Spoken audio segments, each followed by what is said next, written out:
শোক প্রকাশ যেটা রাজনৈতিকভাবে করা হচ্ছে সেটা তো রাজনৈতিক শোক প্রকাশ, সেখানে ইসলামের কোনো বিষয় এর সঙ্গে জড়িত নয়।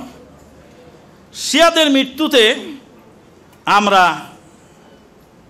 শোক প্রকাশ করার দরকার নেই বা তাদের জন্য দোয়া করারও দরকার নেই। তারা আল্লাহর দরবারে চলে গেছেন, আল্লাহ তাদের হিসাব নেবেন, হিসাব আল্লাহর দরবারেই তিনি দেবেন। তাদের ব্যাপারটা আল্লাহর উপরে ছেড়ে দেওয়াটাই উচিত বলে মানে। এবং আলী রাদিয়াল্লাহু তাআলা আনহুর জামানাতেই তাদের উদ্ভব ঘটেছিল। তারা আলী রাদিয়াল্লাহু তাআলা আনহুকে ইলাহ বলে মানত। এই জন্য আলী রাদিয়াল্লাহু তাআলা আনহু তাদেরকে তওবা করার আহ্বান জানালে তারা তওবা করতে নারাজ। চতুর্থ খলিফা আলী রাদিয়াল্লাহু তাআলা আনহু তাদেরকে পুড়িয়ে হত্যা করেছিলেন। যখন পুড়িয়ে হত্যা করলেন তিনি, তখন এই শিয়ারা বলছিল যে আপনি যে ইলাহ তার প্রমাণ একদম হাতে নাতে পেয়ে গেলাম। কিভাবে? তো যে আগুন দিয়ে পুরানো তো ইলাহের কাজ, আল্লাহর কাজ, তা আপনি যে আমাদেরকে আগুন দিয়ে পোড়ালেন তাহলে আপনি তো ইলাহ, এটা আমরা নিশ্চিত হয়ে গেলাম। ভক্তি যেখানে অন্ধ, যুক্তি সেখানে অচল। অন্ধ ভক্তির কাছে কোনো যুক্তি, কোনো দলিল চলে না। হঠাৎ করে মনে পড়ে গেল এই যে নারায়ণগঞ্জ জেলার ২৫০০ থানার ৫ রুখি এলাকায় এক ভণ্ড পীরের আবির্ভাব ঘটেছিল। সেই ভণ্ড পীরের মাথায় ছিল জটা, গোসল করত না, সাবান মাখত না, তেল মাখত না, নোংরা হয়ে থাকত। তো সেই ভণ্ড পীরের জটা একসময় সেই এলাকার একজন আলেম, তার নাম মাওলানা ফজলুর রহমান সাহেব, তিনি যখন সেই ভণ্ড পীরের জটাগুলি কেটে দিচ্ছিলেন, তখন ওই ভণ্ড পীর বলছে, আল্লাহ তোমার কুদরত বোঝা বড় কঠিন, এত বড় আলেমকেও তুমি নাপিত বানায় ছাড়লে। মানে ভণ্ড যারা হয় এদের ভণ্ডামির শেষ থাকে না, সবসময় এরা ভণ্ডামি করতেই থাকে। মরার সময় ওই আলাবিগণ তারা আলী রাদিয়াল্লাহু তাআলা আনহুকে ইলাহ বলেই মারা গেল। অনুরূপভাবে হুলুলি আকীদায় বিশ্বাসী জাদ বিন দেরহামকে যখন খলিফা মাহদী জবাই করলেন ঈদের ময়দানে, তিনি প্রকাশ্য ঈদগাহ ময়দানে জাদ বিন দেরহামকে মুরতাদ হওয়ার কারণে হজ্জারি করে তাকে ঈদের মাঠে জবাই করেন আর বলেন, আইয়ুহান নাস জাহরু, হে মানব সমাজ তোমরা কুরবানি করো, ইয়াকবালুল্লাহু জাহায়াকুম, আল্লাহ পাক তোমাদের কুরবানি কবুল করুন, ওয়া আনা উজাহি বি জাদ বিন দেরহাম, আমি জাদ বিন দেরহামকে জবাই করে কুরবানির হক আদায় করছি। জাদ বিন দেরহাম খলিফা মাহদীর হাতে নিহত হলো, তারপরেও তওবা ইস্তেগফার করে ফিরে আসেনি। অনুরূপভাবে মনসুর হেল্লাজ, এই মনসুর হাল্লাজ আনাল হক, আমি আল্লাহ এই বলে দাবি করতে করতে মারা গেল। তাকে শাস্তি দেওয়া হলো, কিন্তু সে পথ থেকে ফিরে আসেনি। এই আকীদা বড় কঠিন জিনিস। ওই জন্য আল্লাহ পাক আমাদেরকে শিখিয়েছেন, কি শিখিয়েছেন? রব্বানা লা তুযিগ কুলুবানা বা'দা ইয হাদাইতানা, রব্বানা লা তুযিগ কুলুবানা বা'দা ইয হাদাইতানা ওয়া হাব লানা মিন লাদুনকা রাহমাহ ইন্নাকা আনতাল ওয়াহ্হাব। হে আল্লাহ, হেদায়েত পাওয়ার পর আমাদের দিলকে বক্র করে দিও না। হেদায়েত পাওয়া যেমন কঠিন, হেদায়েতের উপরে টিকে থাকা তার চেয়ে আরও বেশি কঠিন। সম্মানিত উপস্থিতি, বলছিলাম শিয়াদের এক দলের নাম হলো আলাউইয়া আর আরেক দল হলো ইমামিয়া। তাদেরকে ইসনা আশারিয়া বলা হয়। 12 ইমামে তারা বিশ্বাসী। শেষ ইমাম হলো ইমাম মাহদী। সামুরায়ের সেই গুহা থেকে বের হয়ে আসবে ইমাম মাহদী। ইমাম মাহদী আসলে তার সাথে মিলিত হয়ে তারা যুদ্ধ করবে, এই আশায় ডেলি ওই আপনার সামুররা, সিরিয়ার সামুররার সেই সেরদাব যেটা গর্ত, সেখানে গিয়ে তারা সকাল হলেই দাঁড়িয়ে থাকে। সারাদিন দাঁড়িয়ে থেকে সন্ধ্যার সময় দেখে ইমাম আসলো না, তো ফিরে চলে আসে। তো ইমামিয়া আর এক দল আছে যাদেরকে বলে জাইদিয়া। এই জাইদিয়ারাটা হলো আকরাবু ইলাল হক, মানে আহলে সুন্নাতের কাছাকাছি। আর ইমামিয়া, অলৌইয়া, আলাবিয়া এরা হলো খুব ভয়ানক। এদের আকীদা কি? এদের আকীদা হলো জিবরিল আমিন আলাইহিস সালাতু ওয়াস সালাম খিয়ানত করেছেন। জিবরিল আলাইহিস সালামের নাম কি? আমিন। জিবরিল আমিন, আর আল্লাহর নবীর নাম আল আমিন, আর কোরআনের নাম আমানত। ইন্না আরাদনাল আমানাতা আলাস সামাওয়াতি ওয়াল আরদ ওয়া ইলাল জিবালি ফাবাইনা ইয়াহমিলনাহা ওয়া আশফাকনা মিনহা ওয়া হামালাহাল ইনসান ইন্নাহু কানা যালুমান জাহুলা। আল্লাহ পাক বলছেন ইন্না আরাদনাল আমানাতা আলাস সামাওয়াতি ওয়াল আরদ। হাফেজ আছে না এখানে? ইন্না আরাদনাল আমানাতা আলাস সামাওয়াতি ওয়াল আরদ ওয়াল জিবাল ফাবাইনা আইয়াহমিলনাহা ওয়া আশফাকনা মিনহা ওয়া হামালাহাল ইনসান ইন্নাহু কানা যালুমান জাহুলা। তাহলে আমানত কোরআন, কোরআন হাদিস আমানত। আর আসমানের আমানতদার হলেন জিবরিল আমিন, আর জমিনের আমানতদার হলেন মুহাম্মদ আল আমিন সাল্লাল্লাহু আলাইহি ওয়াসাল্লাম। তাহলে আমানত আল্লাহ দিলেন জিবরিল আমিনের কাছে। আমিন মানে আমানতদার। আর সেই আমানত আসলো মক্কার সেই আল আমিনের কাছে, সেই আমানতদারের কাছে। তিনি হলেন নবী মুহাম্মদুর রাসূলুল্লাহ সাল্লাল্লাহু আলাইহি ওয়াসাল্লাম। আর শিয়াদের আকীদা হলো যে ওহী দিতে হবে আলী রাদিয়াল্লাহু তাআলা আনহুর কাছে, আর জিবরিল আমিন নাউজুবিল্লাহ তিনি খিয়ানত করে এই আমানত দিয়ে গেলেন কার কাছে? নবী মুহাম্মদুর রাসূলুল্লাহ সাল্লাল্লাহু আলাইহি ওয়াসাল্লামের কাছে। ওই জন্য তারা সালাতের শেষে তাশাহুদে বসে রানের উপরে হাত মারে আর বলে খানাল আমিনো, খানাল আমিনো, খানাল আমিনো। আমানতদার খিয়ানত করেছে, আমানতদার খিয়ানত করেছে, আমানতদার খিয়ানত করেছে। শাইখুল ইসলাম ইমাম ইবনে তাইমিয়া রাহিমাহুল্লাহ বলেন এদের মাথার মধ্যে বুদ্ধি নাই। ওই যে আব্দুর রাজ্জাক বিন ইউসুফ সাহেব বলেন বিদ্যাও নাই বুদ্ধিও নাই, মানে বিদ্যাও নাই বুদ্ধিও নাই। শাইখুল ইসলাম ইমাম ইবনে তাইমিয়া রাহিমাহুল্লাহ বলেন কত বড় বলদের বলদ যে বলছে খান আল আমিনু, আমানতদার খিয়ানত করেছে। তো আমানতদার কি খিয়ানত করে?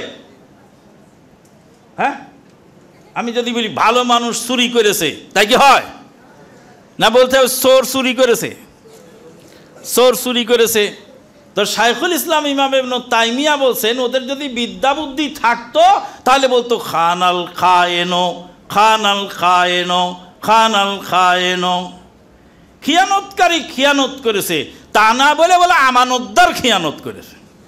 নাউজুবিল্লাহ মিন যালিক। আল্লাহ পাক বলছেন শুনুন, আউযু বিল্লাহি মিনাশ শাইতানির রাজিম। قل من كان عدوا لجبريل فإنه نزله على قلبك بإذن الله مصدقا لما بين يديه وهدى وبشرى للمؤمنين من كان عدوا لله وملائكته ورسله وجبريل وميكال فإن الله عدو للكافرين। সূরা বাকারা ৯৭ এবং ৯৮ আয়াতে আল্লাহ পাক বলছেন হে নবী আপনি বলে দিন যারা জিবরিল আলাইহিস সালামের সঙ্গে শত্রুতা রাখে ফাইন্নাহু নাজ্জালাহু আলা কলবিকা বিইذনিল্লাহ, নিশ্চয়ই আল্লাহ পাক জিবরিল আলাইহিস সালামকে আপনার দিলের প্রতি নাজিল করেছেন মুসাদ্দিকাল লিমা বাইনা ইয়াদাই ওয়া হুদা ওয়া বুশরা লিল মুমিনিন, যেই কিতাব সামনে আসছে তার সত্যতা প্রতিপাদনকারী, হেদায়েত এবং শুভ সংবাদ মুমিনদের জন্য। তারপরে আল্লাহ পাক পরবর্তী আয়াতে বলছেন, মান কানা আদুওয়াল লিল্লাহি ওয়া মালাইকাতিহি ওয়া জিবরিল ওয়া মিকাল ফাইন্নাল্লাহা মান কানা আদুওয়াল লিল্লাহি ওয়া মালাইকাতিহি ওয়া রুসুলিহি ওয়া জিবরিল ওয়া মিকাল ফাইন্নাল্লাহা আদুউল লিল কাফিরিন। যে ব্যক্তি আল্লাহর শত্রু এবং তার রাসূলের শত্রু, মান কানা আদুওয়াল লিল্লাহ ওয়া মালাইকাতিহি, ফেরেশতাদের শত্রু, ওয়া রুসুলিহি, আল্লাহর রাসূলদের শত্রু, ওয়া জিবরিল আলাইহিস সালাম, মিকাইল আলাইহিস সালাম এদের শত্রু, ফাইন্নাল্লাহা আদুউল লিল কাফিরিন, আল্লাহ পাক এই কাফেরদের শত্রু আল্লাহ পাক শত্রু ঘোষণা করলেন তাদেরকে, যারা জিবরিল আমিনের সঙ্গে শত্রুতা রাখে। তাহলে যারা জিবরিল আমিনের মতো ফেরেশতাকে খিয়ানতকারী বলে, তারা যদি মুসলমান পৃথিবীতে হয় তো কাফের কে দুনিয়ায়? কাফের কোথায়? সম্মানিত উপস্থিতি, তাদের ভয়ানক যে আকীদা তা হলো সাহাবায়ে কেরামদেরকে গালিগালাজ করা। আবু বকর সিদ্দিক রাদিয়াল্লাহু তাআলা আনহু অন্যায় করে খলিফাতুল মুসলিমিন হয়েছেন। আলী রাদিয়াল্লাহু তাআলা আনহু খলিফা হওয়ার হকদার ছিলেন। আলী রাদিয়াল্লাহু তাআলা আনহুকে খেলাফত না দিয়ে আবু বকর সিদ্দিক রাদিয়াল্লাহু তাআলা আনহু খলিফা হলেন। সিদ্দিক আকবর খলিফা হলেন। এই খলিফা হওয়ার পিছনে আবু বকর সিদ্দিক এবং তার মেয়ে আয়েশা রাদিয়াল্লাহু তাআলা আনহা আর সমস্ত সাহাবীদের ষড়যন্ত্র ছিল। নাউজুবিল্লাহ মিন যালিক। সাহাবীদেরকে যারা ষড়যন্ত্রকারী বলে, সাহাবীদেরকে যারা দুষ্কৃতিকারী বলে, মা আয়েশা সিদ্দিকা রাদিয়াল্লাহু তাআলা আনহাকে যারা চরিত্রহীনা বলে গালি দেয় এবং তাদের আকীদা ও বিশ্বাস এক সময় তারা মক্কা মদিনা দখল করবে, মক্কা মদিনায় এসে মা আয়েশা সিদ্দিকা রাদিয়াল্লাহু তাআলা আনহার কবর খনন করে সেখান থেকে তাকে উঠিয়ে তার এই মরা দেহে জেনার হদের চাবুক পিটাবে। নাউজুবিল্লাহ। এই হলো শিয়াদের আকীদা, যারা আল্লাহর নবীর স্ত্রীকে চরিত্রহীনা বলে, যারা সাহাবায়ে কেরামদেরকে মুরতাদ বলে, সাহাবায়ে কেরামদেরকে গালিগালাজ করে, তাদের নামে পাঁঠা বলি দেয় এবং বুড়িনি ছাগল এনে জবাই করে আর বলে সিদ্দিকে আকবরের বেটি আয়েশাকে জবাই করা হলো। এই সমস্ত আকীদার খবর আমাদের দেশের লোক রাখে না। ইমাম শাবি রাহিমাহুল্লাহ বলছেন, হাউলা ইউরিদুনা আইয়াতানু শুহুদানা ওয়া তানু বিহিম আওলা ওয়া হুম জানাদিকা। তারা আমাদের সাক্ষীদেরকে, আমাদের যাদের মাধ্যমে আমরা ইসলাম পেয়েছি তাদেরকে তারা আঘাত করে, তাদেরকে আঘাত করা বেশি জরুরি, তারা হলো জিন্দিক, বেঈমান। সম্মানিত উপস্থিতি, সাহাবায়ে কেরামদেরকে গালিগালাজ এবং তাদের উপরে লানত বর্ষণ যারা করে তারা হলো শিয়াদের অনেক আকীদা আছে। তাদের কোরআন মজিদে আলাদা এক্সট্রা সূরা আছে, সেই সূরাটার নাম হলো সূরাতুল ওয়ালায়া। সূরাতুল ওয়ালায়া নামক আলাদা সূরা আছে সংযোজিত। তাদের কোরআন মজিদে আলাদা সূরা আছে সূরাতুল ফুরুজ। সূরাতুল ফুরুজ বলেছিল মুজাফফর বিন মহসিন ভাই, আর এক বক্তা সে ভণ্ড, সে আবার শুনল সূরাতুল বুরুজ। বললাম, আমি আবার বললাম যে কানের চিকিৎসা করে ভালো করে শোনো। একটা হলো সূরাতুল বুরুজ। সূরাতুল বুরুজ হলো কোরআনের সূরা, যেটা সর্বজন স্বীকৃত সূরা। আর শিয়াদের বানাওয়াট সূরা হলো সূরাতুল ফুরুজ, ফা র ওয়াও জিম ফুরুজ, সূরাতুল ফুরুজ। তাদের একটা কিতাব আছে, কিতাবের নাম হলো আল কাফি, লেখকের নাম হলো ইমাম আল কুলাইনি।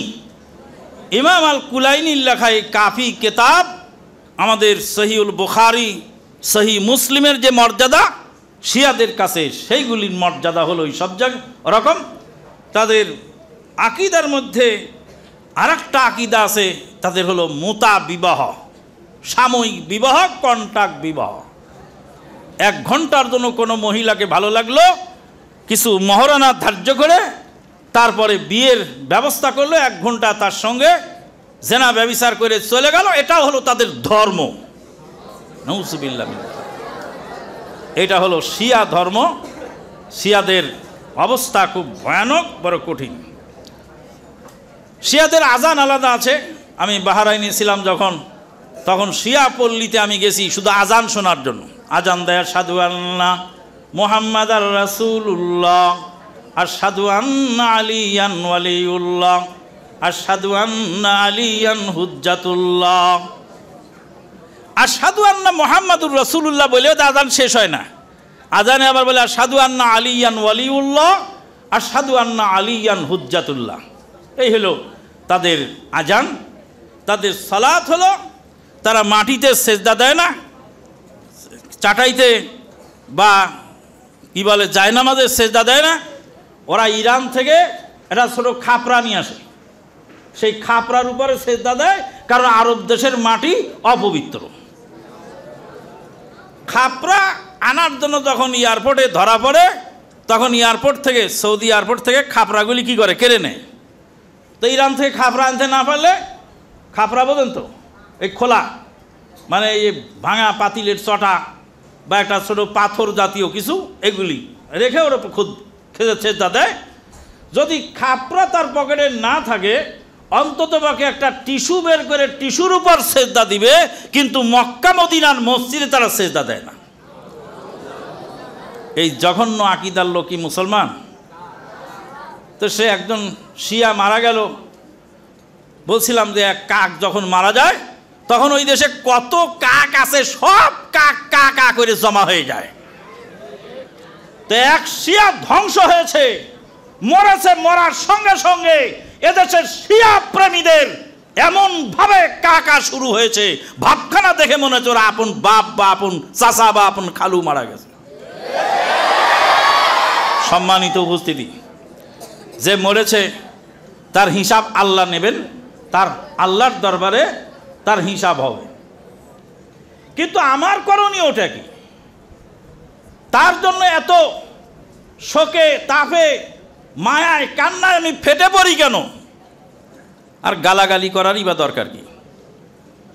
যেমন গালাগালি করাটা উচিত নয়, তার মৃত্যু হয়েছে, তার আমল এবং তার আকীদা বিশ্বাসের জবাবদিহিতা সে আল্লাহর কাছে করবে, ওটা আমার হিসাব নয়। তাকে আমি গালাগালি বা করবো কেন? তার বিরুদ্ধে কটু মন্তব্যই বা করতে যাব কেন? আর তার জন্য মায়া কান্নাই বা কাঁদবো কেন?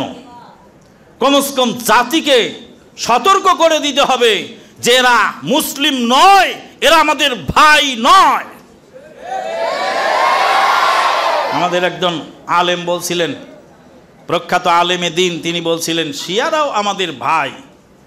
আমরা বলছিলাম যারা আমাদের মা আয়েশা সিদ্দিকাকে চরিত্রহীনা বলে গালি দেয়, তারা তোমাদের ভাই হতে পারে কিন্তু আমাদের ভাই নয়। পরীক্ষা করার একটা সহজ বুদ্ধি আছে। বলবো যে আচ্ছা ঠিক আছে, শিয়ারা তো তোমাদের ভাই, শিয়ারা তো মুসলিম, মানলাম।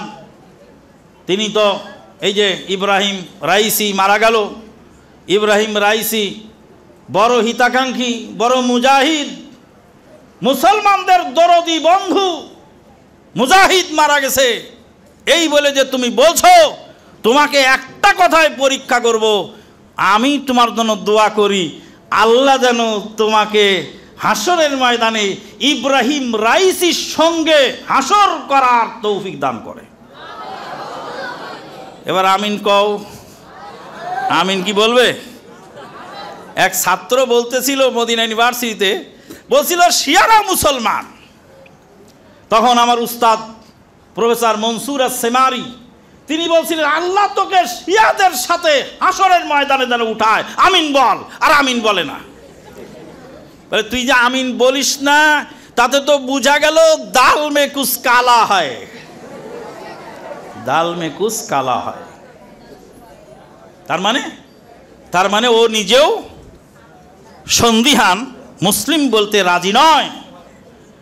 আমি আল্লাহর কাছে দোয়া করি, আল্লাহ তুমি আমাকে আবু বকর সিদ্দিকের সঙ্গে হাসরের ময়দানে উঠার তৌফিক দিও। আল্লাহ তুমি উমরে ফারুকের সঙ্গে উঠার তৌফিক দিও। মা আয়েশা সিদ্দিকা রাদিয়াল্লাহু তাআলা আনহার কাতারে আমাদেরকে উঠার তৌফিক দিও। সাহাবায়ে কেরামের কাতারে উঠার তৌফিক দিও। এই শিয়াদের থেকে, এই জালেম থেকে, এই বেঈমান থেকে আমরা দুনিয়াতেও আমরা সম্পর্ক ছিন্ন ঘোষণা করছি, হাসরের ময়দানেও সম্পর্ক ছিন্ন অবস্থায় উঠতে চাই। সম্মানিত উপস্থিতি, শিয়াদের সবচেয়ে বড় যেটা পয়েন্ট সেটা হলো তাদের একটা নীতি আছে, তার নাম হলো তকিয়া নীতি। তকিয়া নীতি মানে হলো ধোঁকাবাজির নীতি। মানে যে দেশে যায় সে দেশের সেই লেবাস তারা পরে। আমাদের দেশে একটা ইসলামী দল আছে, সেই ইসলামী দলের অবস্থাও তাই। তারা যে দেশে যেখানে যায় তাদের লেবাস পরিবর্তন করে। এদেশের বড় ইসলামী দলের বড় লিডারকে সাংবাদিকেরা জিজ্ঞেস করেছিল যে আপনারা যে ইসলাম কায়েমের জন্য মাঠে ময়দানে সংগ্রাম করেন, তো আপনাদের এই ইসলামের নমুনা পৃথিবীর কোন দেশে আছে? তো বলছে ইরানে আছে। আমরা যে ইসলাম কায়েম করতে চাই সেই ইসলাম কোথায় আছে? ইরানে আছে। তারপরে সাংবাদিক জিজ্ঞেস করলেন, ইসলামিক এদেশের ইসলামের নামে আন্দোলনকারী বড় দলের বড় নেতাকে জিজ্ঞেস করতেছে সাংবাদিক যে আপনারা যে ইসলাম কায়েম করতে চান এর মডেল কোন দেশে আছে? বলে মডেল আছে ইরানে। সৌদি আরবে নাই? বলে সৌদি আরবে আছে আংশিক। সৌদি আরবে আছে আংশিক। তাদেরই আর একজন বয়স্ক লিডার সে বলছে যে সৌদি আরবে হালাল পতিতালয় খুলেছে আর ইসলামের খেদমত করতেছে ইরান। নাউজুবিল্লাহ। যারা নবীর সাহাবীদেরকে গালি দেয়, যারা আল্লাহ নবীর স্ত্রীর চরিত্র নিয়ে কথা বলে, তারা ইসলামের কি খেদমত করল আর না করলো সেটা আমার দেখার বিষয় নয়। বলছিলাম তারা ওই শিয়ারা যেমন তাকিয়া নীতি অবলম্বন করে চলে, আমাদের দেশের ওই বড় দল ইসলামের নামে যারা কাজ করে যাচ্ছে তারা ওই তাকিয়া নীতিতেই চলে, যার ফলে তাদের রং পরিবর্তন হয়। একবার এই মহিলার শাড়ি আঁচলের তলে যায়, আবার ওই মহিলার শাড়ির আঁচলের তলে যায়, আবার এখানে ওকে সমর্থন করে, আবার ওখানে ওকে সমর্থন করে। এটা নাকি তাদের রাজনীতি। তোমার রাজনীতি যদি তোমার আকীদা বিশ্বাস থেকে বিচ্যুত করে, ঠিক তোমার এই রাজনীতিকে। সম্মানিত উপস্থিতি, শিয়াদের সম্পর্কে বলতে গেলে অনেক কথা আছে। শিয়াদের আকীদা বিশ্বাস সম্পর্কে যেসব বইগুলি বাজারে আছে, বিশেষ করে আল্লামা ইহসান ইলাহি জহির রাহেমাহুল্লাহর লেখা অসংখ্য বই এই সাবজেক্টে আছে, আপনারা পড়বেন। নেটে সার্চ দিবেন তাওসিফুর রহমান রাশেদি, আমাদের হক্কানি আলেম ওলামার আছে, প্রফেসর ডক্টর আবু বকর জাকারিয়া সাহেবের আছে, আমাদের মহতারাম আমিরে জামাতের অনেক লেকচার আছে এই মর্মে। এগুলি আপনারা দেখবেন, এগুলি থেকে আপনারা শিয়াদের সম্পর্কে সঠিক ধারণা নেওয়ার চেষ্টা করবেন। আজকের আলোচ্য বিষয়ে দ্বিতীয় আর একটি আলোচ্য বিষয় সেটা হলোই যে হজ সম্পর্কে বিশদ আলোচনা আছে, যেটা আজকের এই সংক্ষিপ্ত পরিসরে বলা সম্ভব নয়। তবে আমরা এই হজ সম্পর্কে কয়েকটি আমাদের দেশের মানুষের যে ভুল ভ্রান্তি আছে সেইগুলি সম্পর্কে আমরা সজাগ করব তাদেরকে ইনশাআল্লাহ। আল্লাহ পাক বলছেন ওয়াতিমুল হাজ্জা ওয়াল উমরাতা লিল্লাহ, আল্লাহর ওয়াস্তে তোমরা হজ এবং উমরা তোমরা পূর্ণ করো। হজ করতে হবে, উমরা করতে হবে, এটা হলো একটি ইবাদত।